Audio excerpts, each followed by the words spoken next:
I have 4 kids, and I personally feel I have an obligation towards these kids. La correction de l'homme ne veut pas dire homme.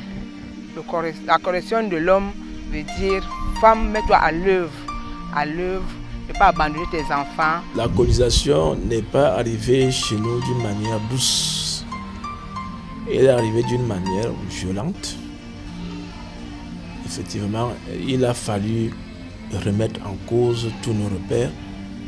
Même pas seulement remettre en cause. On nous a coupé de nos racines. Ah oui, on nous a coupé complètement de nos racines. Je suis là pour je remercie beaucoup l'administration qui m'a envoyé ici parce que si je n'avais pas été ici, j'allais être plus têtu, j'allais être plus délinquant.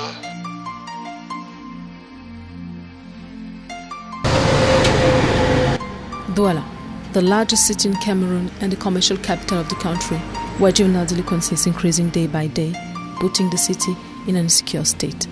It is also the city where I've spent the major part of my childhood and my adolescence. I'm Eugenie Lomunintidem, a Cameroonian lady doing language and cultural studies at Malmö Högskola in Sweden. For my final year, I had to conduct a research, and I was interested in parents' gender role before and after the colonization and its effect on juvenile delinquency in Douala. The very first idea I received from my studies was, we're not born with identity. But identity is constructed in the environment we grew up, through our socioeconomic status, our gender, ethnicity, and much more. Based on this information, I understood that someone wasn't born delinquent, but someone becomes delinquent. I decided then to find out what could have an effect on a child in Douala today that can make him become delinquent. For this, I focused on parents' gender role. For this study, I applied for an authorization from the Vice Prime Minister in charge of justice to conduct a survey with minors in Central Prison of Douala. I wasn't allowed to visit them with a camera. However, I had the opportunity to use the dictaphone, and some were willing to express themselves. For you. Je suis là pour je remercie beaucoup l'administration qui m'a envoyé ici parce que si je n'avais pas été ici, j'allais être plus têtu, j'allais être plus délinquant. Et comme on m'a envoyé ici, au mineur, j'ai été éduqué par les encadreurs. Et ils ont bien voulu m'encadrer ici là. Et comme je vais sortir dehors et laisser un peu les nez, la fumée aussi. Bon oui, je suis ici en prison depuis le 9 avril 2008. Bon, étant ici en prison, j'ai appris beaucoup de choses. J'ai appris l'éducation. Vraiment, je ne suis plus la même personne comme avant.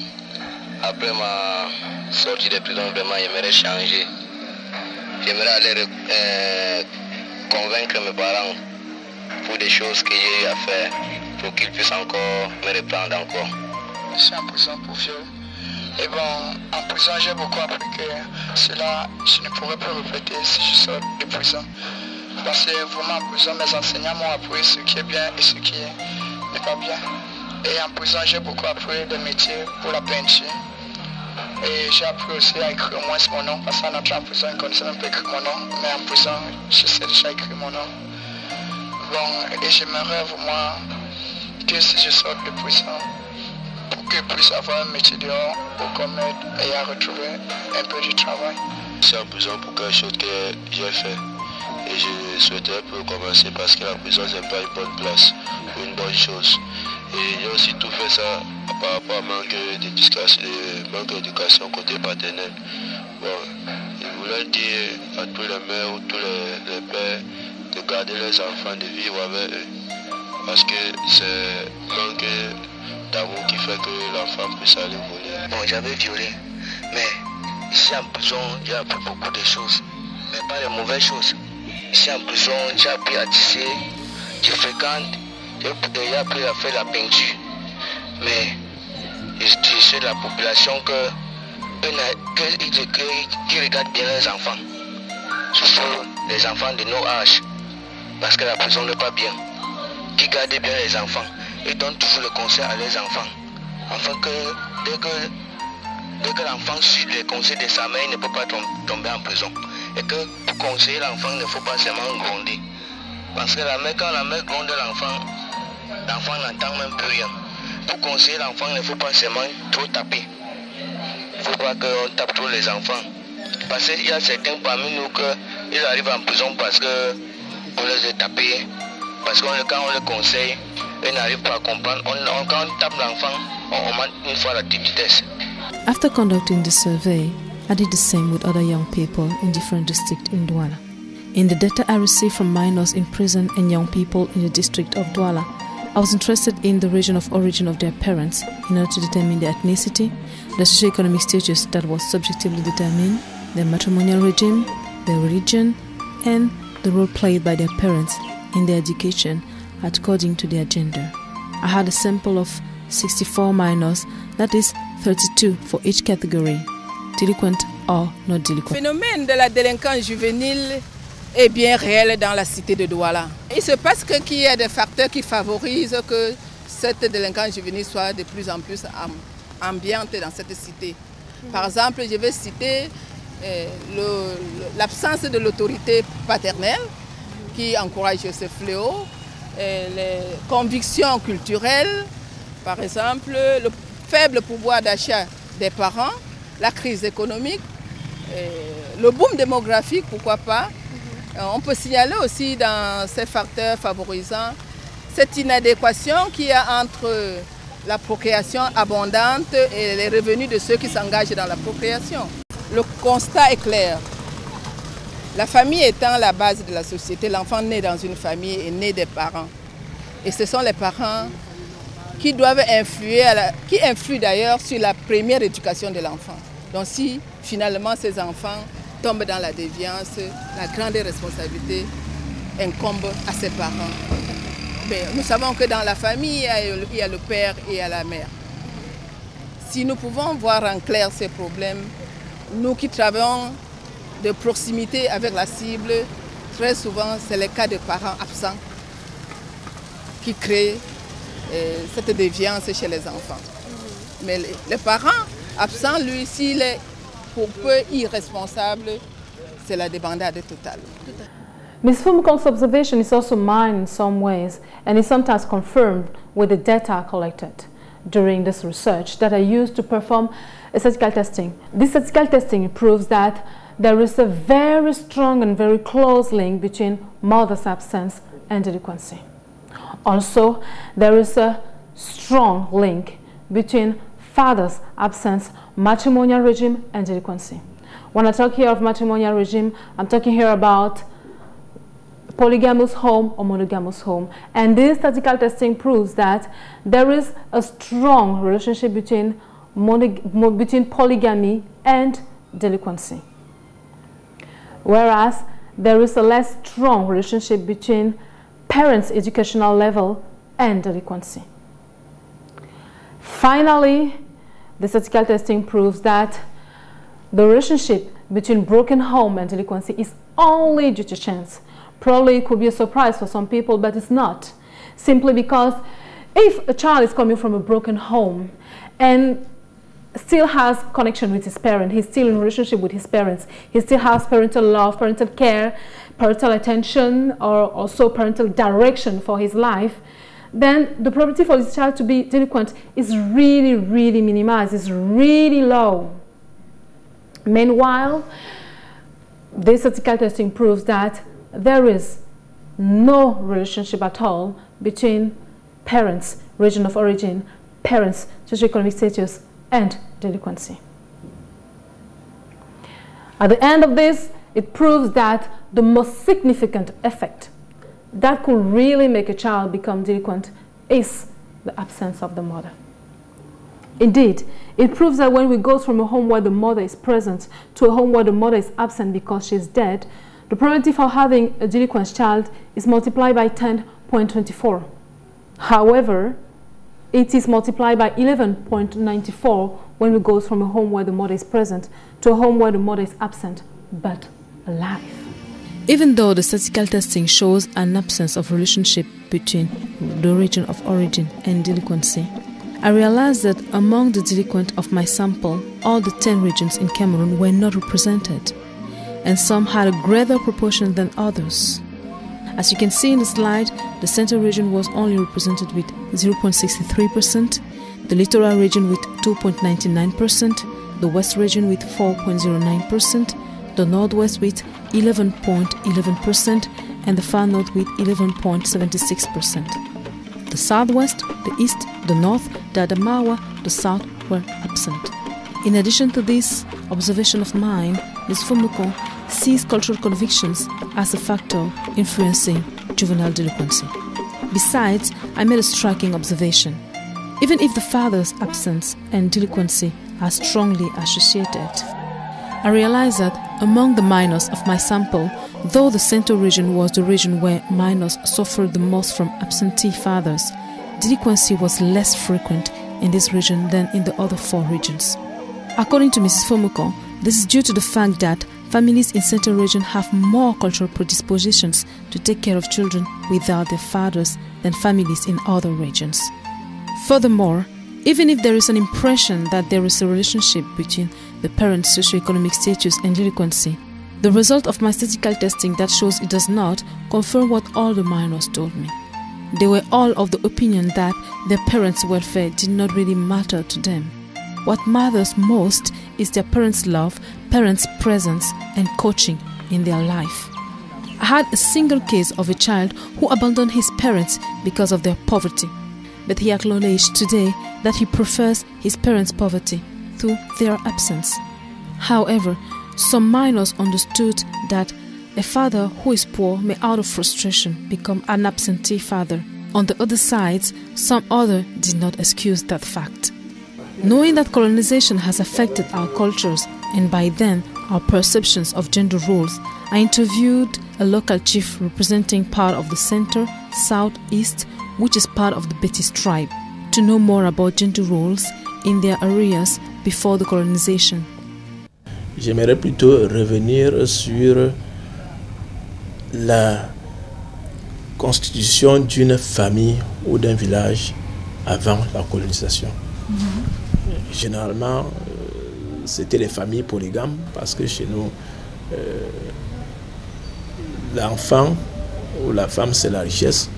Autant vous avez beaucoup d'enfants, autant vous avez beaucoup de femmes, autant vous êtes considéré dans la société.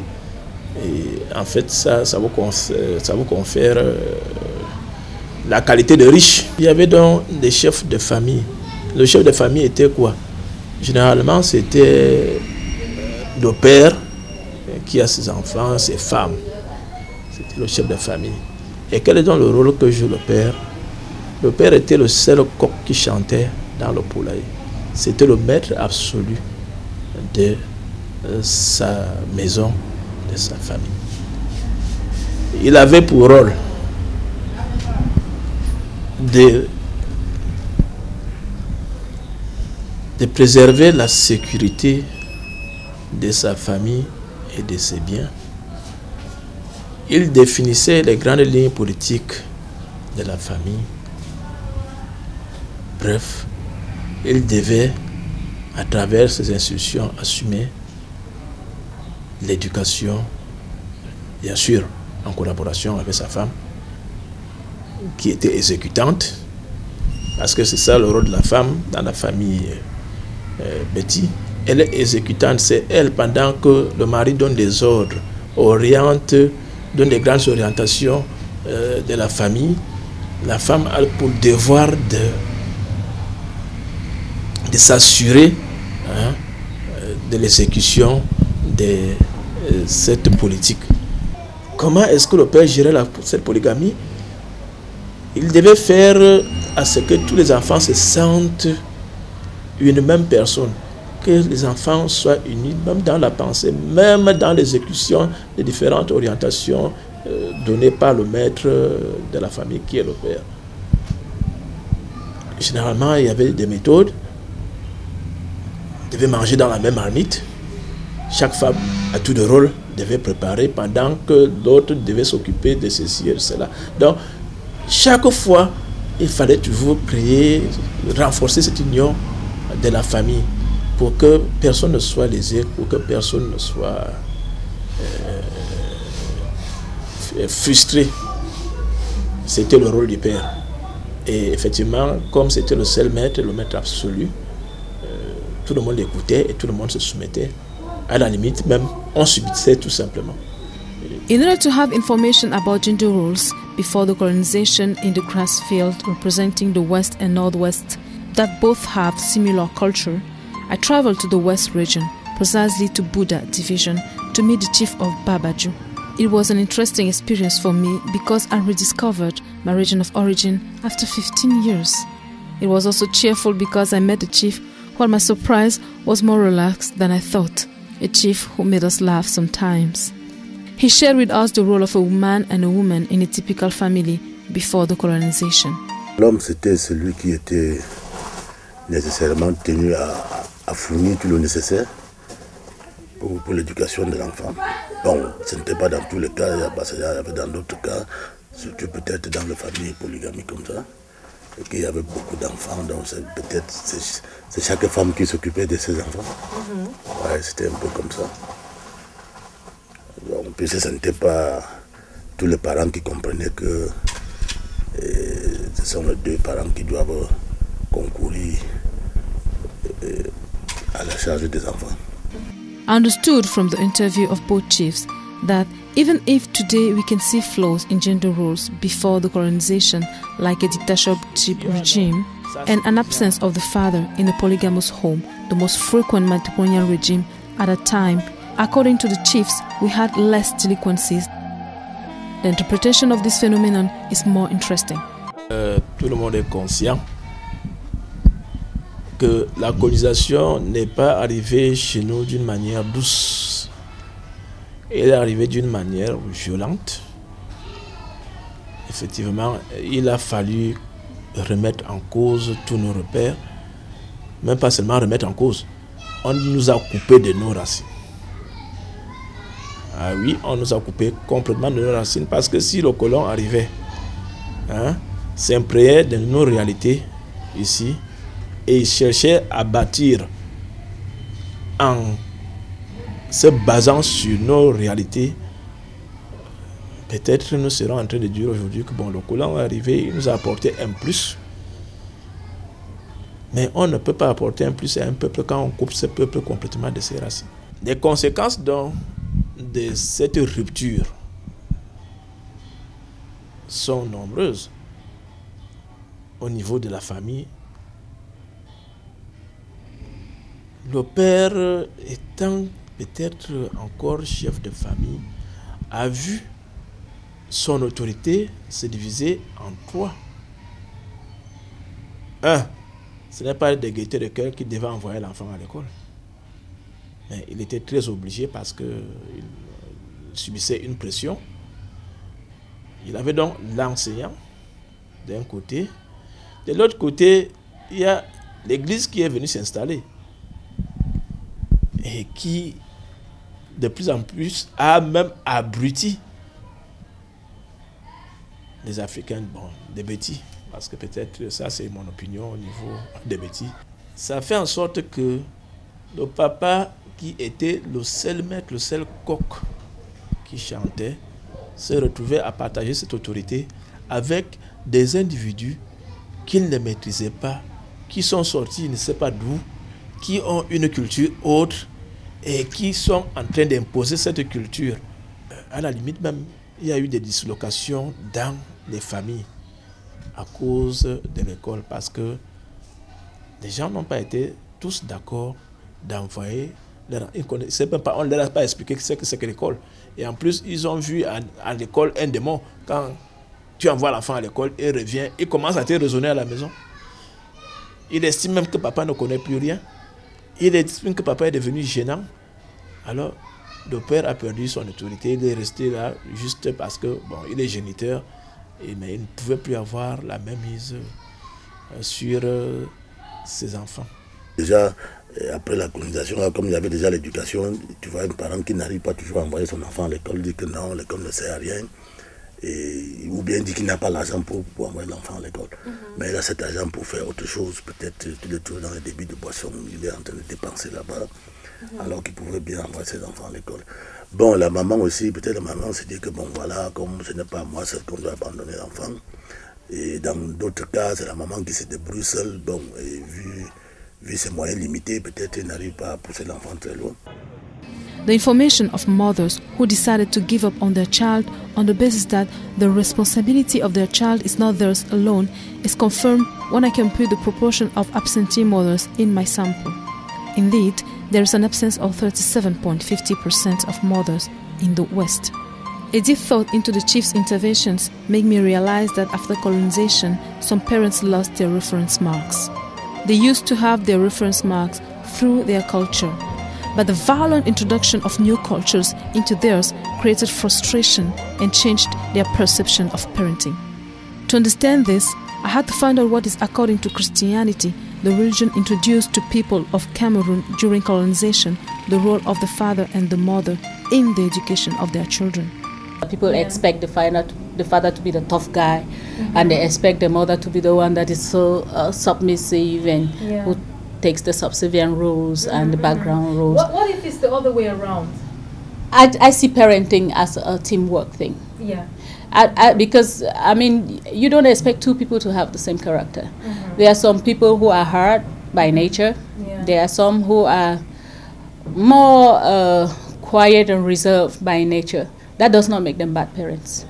I think parenting is teamwork. I think when you go out there and you have good children, it is a result of the father and the mother putting together their resources and making up for each other's weaknesses and raising up their children in the way that the children should grow up to be. Okay. There's a passage I'm trying to think about I can lay my hands on right now, but they keep referring to the teachings of the mother and the instructions of the father. If you talk about teachings and instructions, those are synonyms. So they expect both to be teachers. So that does not mean that if the woman brings the mother's touch, the father should be able to bring the male touch, because every child needs both to grow up. You cannot expect that the father, of course, if the father is the only one that is instructing the child to grow up, the child may grow up looking at things through the masculine eyes, and the feminine touch will be missing. So I do not see one part as enough to raise a child. You would ask me, how about widowers? How about widows? You know, for example, Again, that's where the African communal spirit comes in, and it's very important. From this interview, I understand that from a Christian point of view, parenting is a teamwork, as well as education involves the participation of both parents. Even if in Christianity, the father is known as the head of the family and the mother is the one supposed to be submitted to the father, as the children should do, the role of the father is compared to a sacrifice as that of Jesus Christ, who, despite being the head of the church, gave his life for her to be saved. In Christianity, the church is not supposed to undergo the headship of Jesus. On the contrary, it is supposed to enjoy it.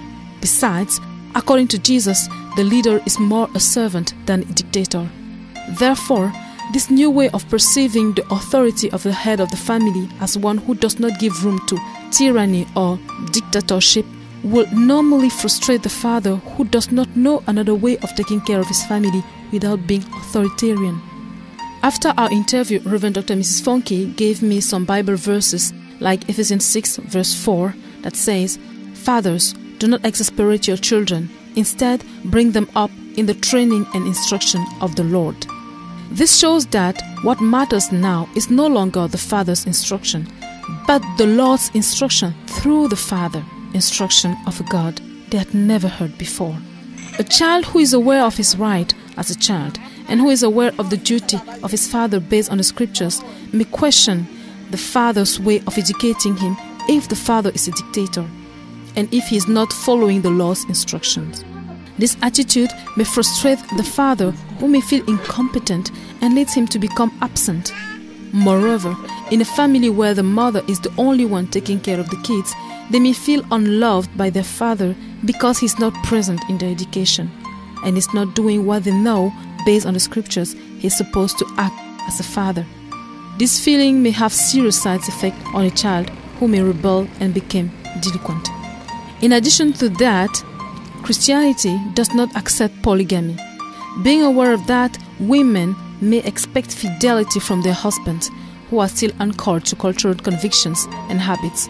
Some women may decide to leave their home if the husband decides to take another wife. In some other cases, it might be the husband who divorces his wife because she does not accept polygamy and is always in conflict with him. This situation may lead to absentee parents, which can later lead children to delinquency. Something else we inherited from colonialism is the civil code. I went into a city hall to receive the one read to spouses by the mayor during wedding celebrations. The civil code comes from the French system and it brings new perspective in our cultures. For example, in a culture where the father used to be a dictator or the absolute master that no one had the right to question the decision or authority, the Article 215 of the Civil Code gives the right to a judge to allow a woman to have another place of residence for her and the children, if the husband's choice can be a threat for the family. This freedom of expression and of decision not to submit to the husband's authority or decision may frustrate the husband who sees his authority and decision questioned by a woman, something that never happened before. And this may lead him to become absent at the expense of his children. In another case, where the woman used to be the sole caretaker of the child, the Article 213 of the Civil Code requires the man to work with the woman to ensure the financial and moral safety of the family and the children, as well as the children's education. A woman who receives such information is aware that she is not the only one to take care of the child and may rebel against the cultural system that expects her to do so. Obviously, this may lead to absentee mothers who will not be able to play their roles in their children's education. Now, some may choose to continue to blame the colonial system that brought real confusion in our culture. They may also choose to fight for a total return to our past cultural convictions.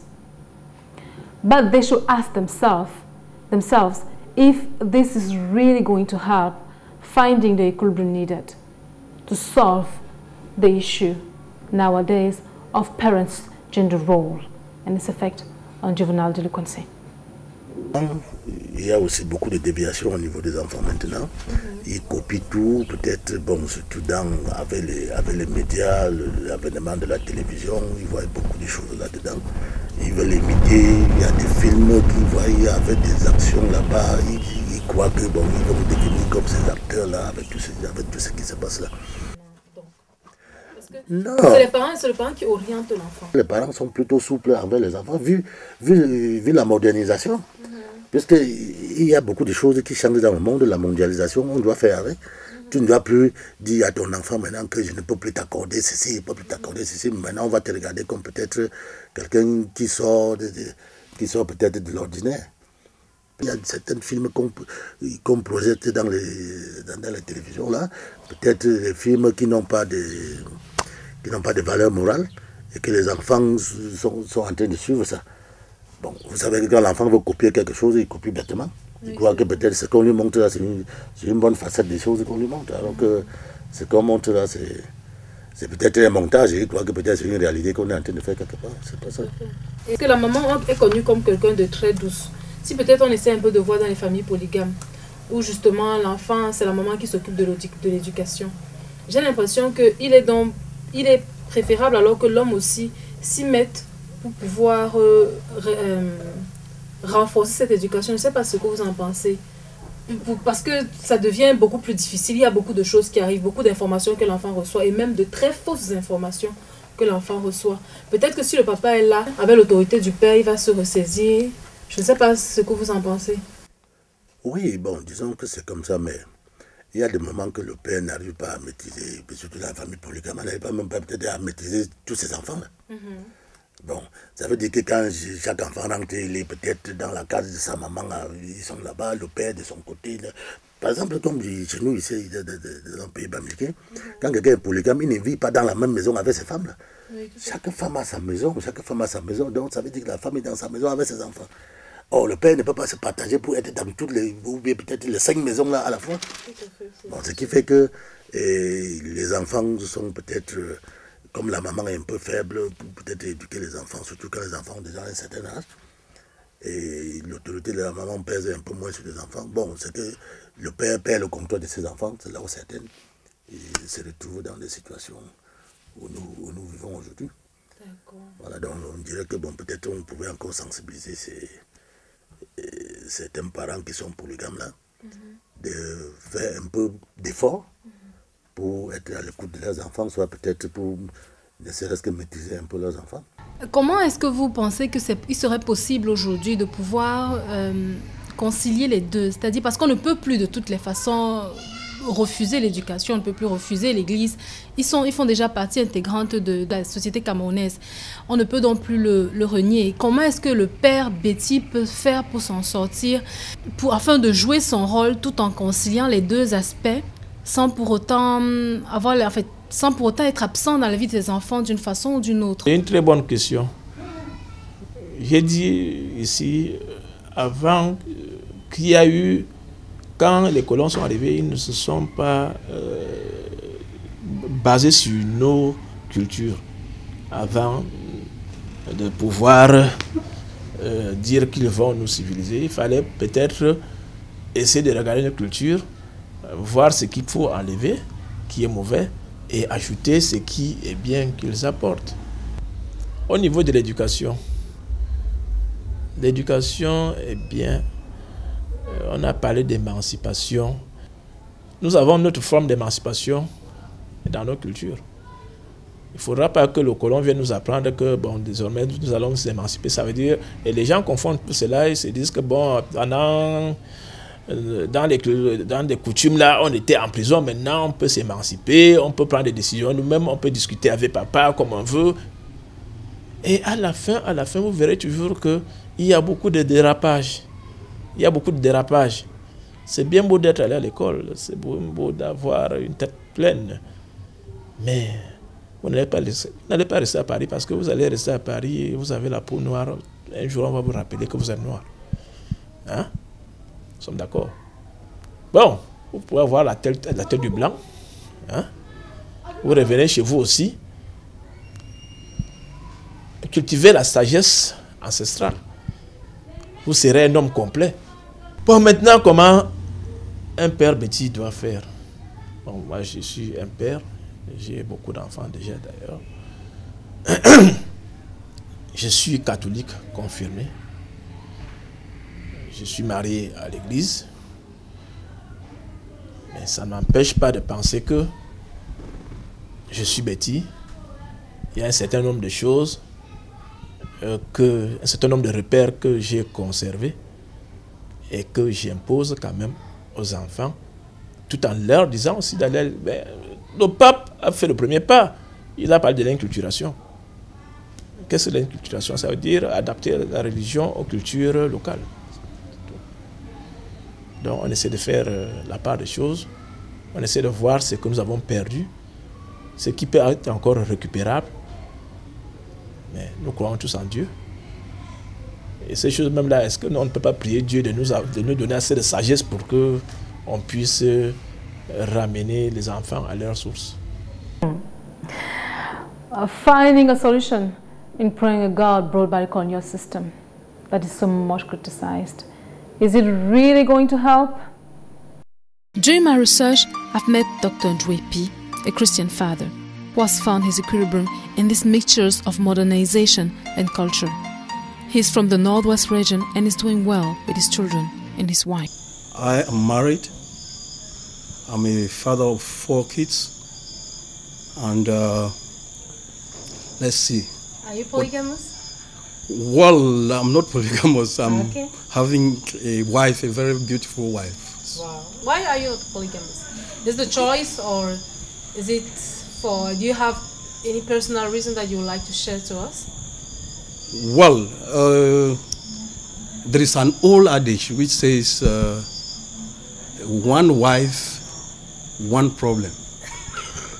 2 wives, 2 problems. So, so if we just tie onto that, yes, I would say I would prefer to just have one problem. Okay. I don't have any problem with those who have 2 wives. It is their choice and they know how to manage it. Okay.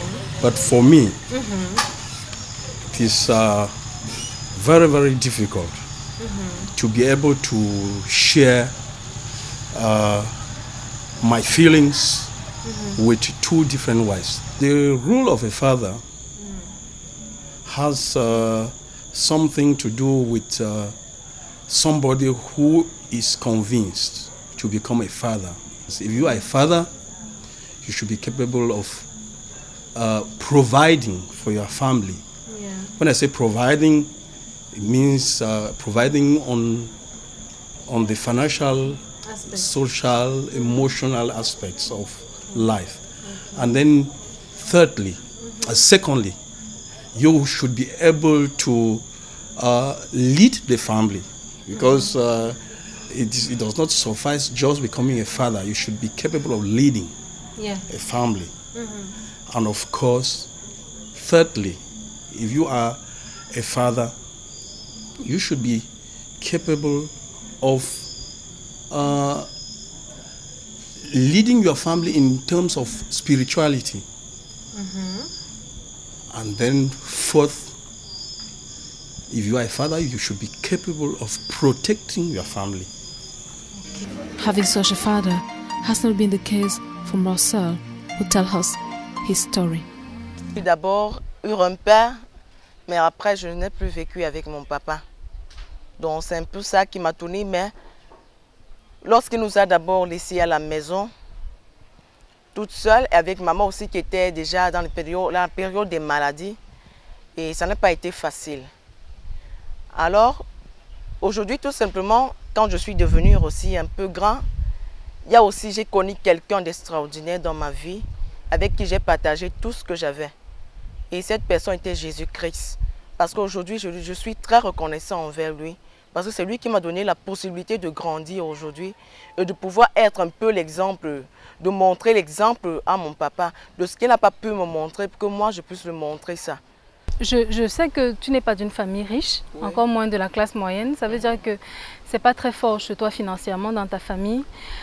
Est-ce que tu n'as pas peur du lendemain? Est-ce que tu n'as pas peur de la pauvreté? Est-ce que tu n'as pas peur du manque? Et comment est-ce que ça se passe avec la maman? Comment est-ce que vous faites pour gérer la situation, le manque du père et tous ces problèmes à gérer? Comment est-ce que tu fais pour ne pas craquer et tomber dans la délinquance? Bon, comme j'ai dit, il y a d'abord l'Éternel, parce que ma maman aussi c'est une femme chrétienne. Et elle a la foi. Parce qu'elle sait que lorsqu'elle n'a pas, il y a l'Éternel pour l'aider. Oui, et avec l'Éternel, elle a la possibilité d'avancer. C'est pas parce que son mari l'a déçue qu'elle va baisser les bras, qu'elle va un peu dire, parce que là maintenant ce qu'elle a en cœur, c'est mes enfants. Ce n'est plus vous regarder le côté de Marie, mais c'est d'abord ses enfants. Est-ce que tu n'as pas souvent eu envie d'abandonner les choses? C'est-à-dire parce que les enfants, déjà la situation financière qui n'est pas très enviable, malgré ça tu dois porter toutes ces charges. Tu n'as pas toi aussi tes désirs, tes besoins, tes envies.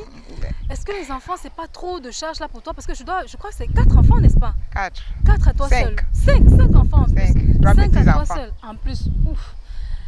Et avec ça, tu n'as pas envie de jeter l'éponge, de faire comme d'autres femmes qui à un moment donné abandonnent et pensent aussi à leur propre désir, à leur plaisir, à leur bonheur. Qu'est-ce qui te motive en fait? Ce qui me motive, c'est le Seigneur. Parce que j'ai la foi, je crois. Et j'ai déjà traversé plusieurs étapes dans la vie qui m'ont beaucoup fait être mûr dans la nature. La correction de l'homme ne veut pas dire homme. La correction de l'homme veut dire femme, mets-toi à l'œuvre. À l'œuvre, ne pas abandonner tes enfants, ne pas les rejeter, plutôt les ramener, les faire comprendre que sans papa, on peut vivre, on peut être à l'aise. Malgré qu'on a besoin de papa, mais ce n'est pas papa qui fait la fin de la vie. Ce que je vais dire à mon papa, c'est d'être un peu un homme fort, qui a aimé ses enfants dès le début, mais après les a rejetés.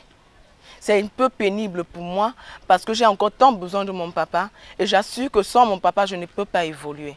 Et j'ai besoin de lui pour évoluer. Parce que j'ai appris quelque chose qui dit sans son maître, on ne peut pas évoluer. I have 4 kids and I personally feel I have an obligation towards these kids. And this obligation is that, for instance, you have to follow up the children and see how they are doing in school. You have to provide for their dressing, You have to share at the level of their emotions and things like that. I talked some time ago about protection. When I'm talking about protecting your family, I'm talking about even protecting your family from the media.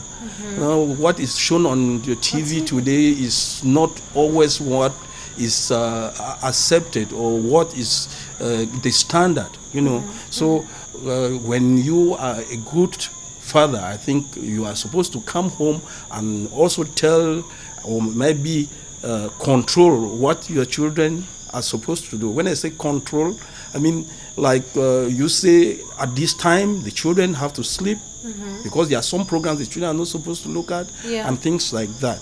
You have to protect your children from peer groups because if the child stays in the house and you are not there as a father, the child will have a surrogate father. He will go to the road, and the moment he picks any other person there who poses as a father to him, he will copy all what that person is doing. For instance, if you are absent, your child will go out to look for a father, and and when he gets a father, he might fall in the hands of somebody who is a drug addict or a very, very violent somebody. So he would learn a lot of things from that person, and actually would not be the person, the type of child that you want to bring up. Because if you want to bring up a child and correctly, the child have to benefit from this protection I'm talking about. And the protection that you have to give to your child is that you yourself, you have to be present and also play as a model to your child. And in such a situation, if one has to be effective, you cannot have many wives and a village full of children because you want to have children. You cannot be effective. It will mean that you cannot attend to these children individually and know their problems. I had the opportunity to meet another young boy that I will name Alphonse. He fell into delinquency although his parents were Christians. J'étais déjà très désobéissant envers mes parents et moi, bon, je faisais des choses qui n'étaient pas normales. Il est arrivé de voler, je volais. Bon, moi j'étais un grand bandit. Alors mon papa, lui, quand lui était allé à l'église, une fois il nous a aussi invités à aller à son église. Et une fois lorsqu'on partageait la parole, on nous a parlé sur la repentance, bon, naître de la nouvelle naissance. Et bon, on nous a donné les différentes types pour arriver, bon, les différents processus pour devenir un enfant de Dieu. Et bon, moi je me suis dit, pour cela, il faut que moi aussi je devienne un enfant de Dieu pour partager aussi les biens du Seigneur. Je suis rentré chez moi, j'ai beaucoup prié et j'ai demandé pardon au Seigneur pour tout ce que je faisais avant. Et je lui ai demandé que je ne voudrais plus rester dans le monde et je veux qu'il vienne en aide pour moi, pour qu'il m'aide à avancer. Et le message par rapport aux délinquants, bon, je veux leur dire que tout n'est pas encore perdu. Tant qu'il y a encore la vie, qu'ils sachent que le Seigneur les aime. The most striking points in this case are the fact that, first of all, his father did not give up on him because he was delinquent, but he continued to play his role of master and as a Christian also find a way to introduce God to his child. And secondly, after leaving delinquency, Alphonse's past friend do not have an influence on him, even though he still lives in the same district. Poverty is something that honestly I would not want to prescribe for any father. But that aside, a father who is logical and knows where he is going to and what he wants to do to his children, even in the midst of poverty, he can still be present. But what he will need is that he will need to bring his family together and also let the children understand that it is not because of his making that he is poor, but just because the situation is like that. And it might be what he has to give the children this time around. It's not what is supposed to be bought with money. It will just be the parental love. As we can realize, some Cameroonians have found equilibrium between Christianity brought by the colons, their culture, and the role they have to play as mothers or fathers. Equilibrium that can help prevent or even solve the issue of juvenile delinquency in their home.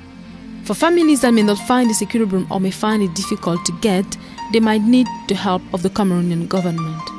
According to Mrs. Emilienne Alice Along, the Littoral Regional Delegate of the Ministry of Women Empowerment and the Family, the ministry is planning with city halls to put in place a school for parents to help them in their duty as parents. As for the Ministry of Social Affairs, I decided to listen to Mrs. Fomukan. Ce problème de délinquance juvénile peut être éradiqué. Pourquoi? Parce que de tous ces enfants que nous rencontrons, qui sont inadaptés sociaux, ils ont juste besoin d'être aimés. Ils ont besoin d'être écoutés, d'être accueillis. Ils veulent bien qu'il y ait de la justice sociale. Nous ne devons cesser de les rejeter parce que parmi eux, il y a des surdoués. C'est même la raison pour laquelle que le ministère des Affaires sociales a fait de la lutte contre la délinquance juvénile son cheval de bataille. Et nous, travailleurs sociaux, nous y croyons. Le ministère des Affaires sociales a créé des centres sociaux dans tous les quartiers de la ville de Douala et des services de l'action sociale dans les commissariats, les tribunaux, les hôpitaux et la prison où nous nous trouvons pour des activités de prévention de ce fléau.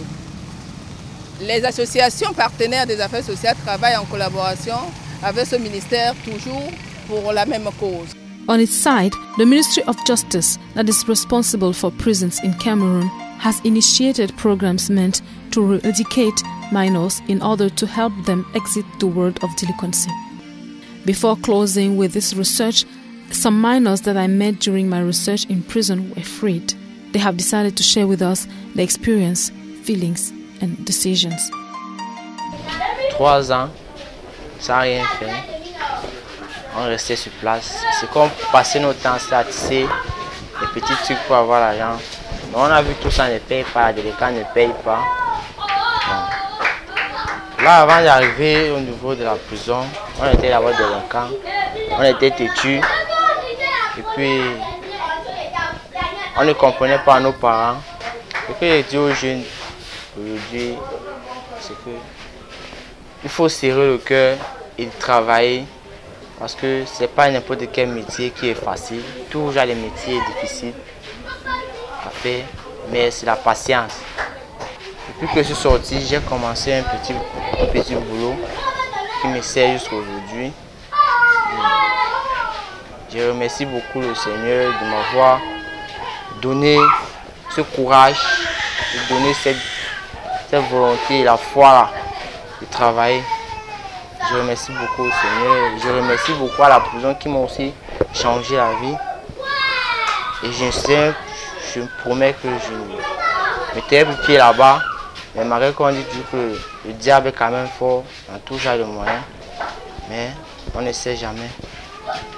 Mais je prie seulement le Seigneur que je ne retourne plus là-bas.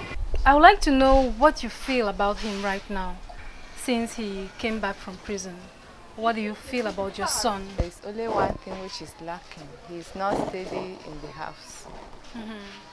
Because we have already found some place which he is trying to learn his work there. So when he came back, you cannot see him in the house. At times he is not, at times he is. So that's what is worrying my mind, because when he went out like that, he will be tempted again. Okay. So I don't know. So I don't like it. So if I understand, your main concern, I mean, he's not you don't see the delinquent guy, you don't see the delinquent child, but your main concern is about the steadiness. Yes, he's not steady. Okay, thank you, Mom. Okay. Don't you believe that he needs now the father's touch that can help him to be disciplined and to find a kind of stability? That's what we are trying to look in, because if his father takes the same movement again, perhaps he can run away and he will go and do another thing which is not good. That's why his father is trying to looking. He's not so harsh again like first time. Commencé à faire la délinquance à l'âge de 15 ans. Et tout ça a été Tout ça venait d'où? Tout ça venait du parent. Et quand il parle du parent, ça ne veut pas dire le côté maternel. Il parle du parent, le côté paternel, parce que on m'avait inscrit à l'école et j'ai fui. J'ai refusé de fréquenter. Parce que moi, je me sentais déjà grand. Comme je marchais avec les mauvais amis. Mon papa a dit que depuis comme je refusais de fréquenter, il m'a repoussé que je ne suis plus son enfant. Et c'est alors ça qui m'a fait entrer encore beaucoup plus dans la délinquance. Et c'est ça qui a fait en sorte que je n'entre dans la rue pour commencer à voler. J'ai fait 3 ans dans la rue. C'est bien après, quand je me suis retrouvé en prison, j'ai réfléchi par rapport à ce que j'ai vécu à la prison centrale. Parce que la prison, c'est une école de sagesse. D'où, quand on entre pour travailler beaucoup la mémoire et ressortir. Ce qui fait qu'il ne doit plus entrer dans la délinquance, c'est que de un, il doit éviter les mauvais amis. Et de deux, il doit écouter les conseils de mes parents. Et de trois, il doit écouter les conseils de mes aînés, des gens qui me dépassent. As we've seen in this documentary, colonization and modernization has brought a real confusion into understanding of parents' gender role. Our family values are shattered, and some of our children are bearing the consequences of that. A new system is in place and cannot be removed. However, it has been proved that it's possible to use this system to enhance understanding of parents' gender role, and by then save the future of our children of our fatherland. Oh, si Dieu a mis un rêve dans ton cœur, écris-le, garde-le comme un trésor. Quoi qu'on dise, protège la vision avec passion. Oh oui, quand tu sais de tout ton être que ce rêve ne vient pas de toi. Même si tu ne vois que le contraire, persévère. Oh oui, persévère. Persévère. Persévère,